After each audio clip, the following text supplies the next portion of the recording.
ya, Daniel 6 ayat ke-4 sampai 7, di situ dikatakan, kemudian para pejabat tinggi dan wakil raja itu mencari alasan dakwaan terhadap Daniel dalam hal pemerintahan, tetapi mereka tidak mendapat alasan apapun atau sesuatu kesalahan, sebab ia setia dan tidak ada didapati suatu kelalaian atau sesuatu kesalahan padanya.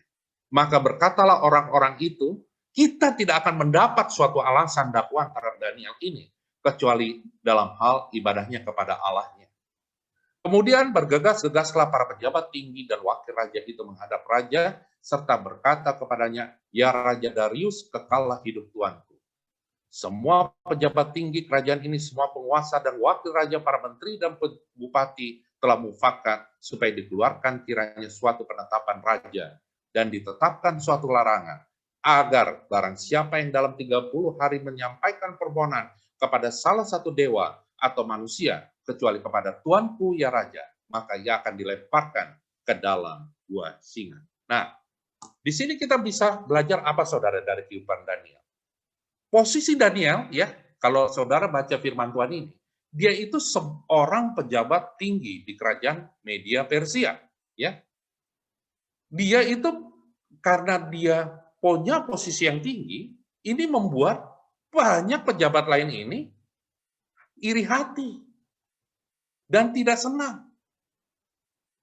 Mereka berusaha menjatuhkan Daniel. Dengan cara apa, saudara? Dengan cara mereka mempengaruhi Raja Darius untuk mengeluarkan perintah terkait larangan ibadah kepada siapapun kecuali raja. Lalu apa tindakan Daniel waktu dia menghadapi tantangan seperti ini atau intimidasi seperti ini? Apakah Daniel langsung ciut atau Daniel takut? Loh, selama ini kan dia kan berdoa kepada Tuhan setiap hari menghadap Yerusalem. Dah, tiba-tiba Raja Darius memberikan perintah untuk menyembah dia. Jadi ada larangan ibadah, tidak boleh ibadah kepada siapapun selain kepada raja. Daniel tidak gentar. Daniel punya komitmen bahwa aku harus takut kepada Tuhan. Aku harus tetap menyembah kepada Tuhanku yang dia lakukan setiap hari. Di rumahnya, setiap hari 3 kali dia berdoa menghadap Yerusalem. Itu berbicara mengenai apa, saudara? Bahwa Daniel merupakan sosok yang memiliki integritas, ia teguh memegang komitmennya dan tidak menyembah kepada berhala. Dia tetap berkomit, aku tetap menyembah kepada Tuhan, tidak menyembah kepada raja, atau tidak menyembah kepada berhala apapun, walaupun ada apa? Ada tantangannya bahwa barang siapa yang tidak menyembah kepada raja, ia akan dimaksudkan ke gua singa. Lihat, saudara, dia tidak takut.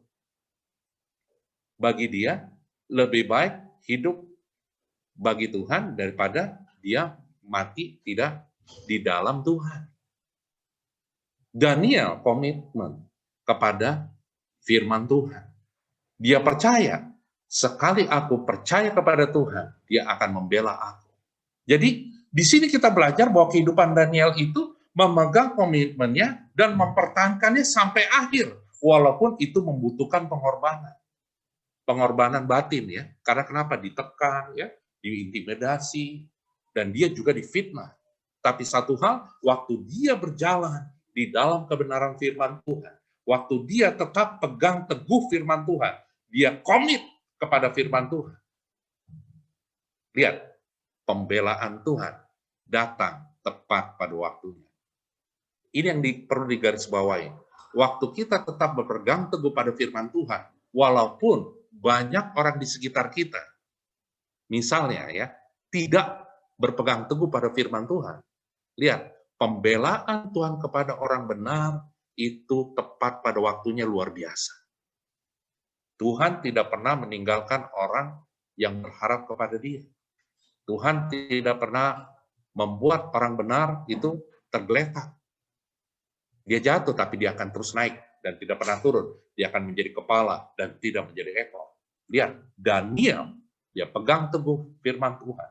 Walaupun dia dimasukkan ke gua singa, dia tidak takut dan gentar. Justru yang terjadi, mujizat Tuhan terjadi. Singa-singanya tidak mencabik dia. Bahkan yang membuat khawatir adalah Raja Darius. Semalam-malaman dia nggak bisa tidur. Karena kenapa? Dia sangat sayang kepada Daniel, tapi karena dia melakukan satu perintah untuk melarang orang menyembah selain kepada dia, dia langsung mikir gini, oh kok kena ke Daniel? Tapi dia percaya bahwa dia berbicaralah, Daniel, berharaplah kepada Tuhanmu. Tuhanmu yang kau sembah. Raja Darius berkata seperti itu. Dan apa yang terjadi? Justru Tuhan yang disembah Daniel adalah Tuhan hidup dan Tuhan membela dia. Di sini kita belajar integritas dari Daniel adalah dia memiliki komitmen yang teguh kepada firman Tuhan.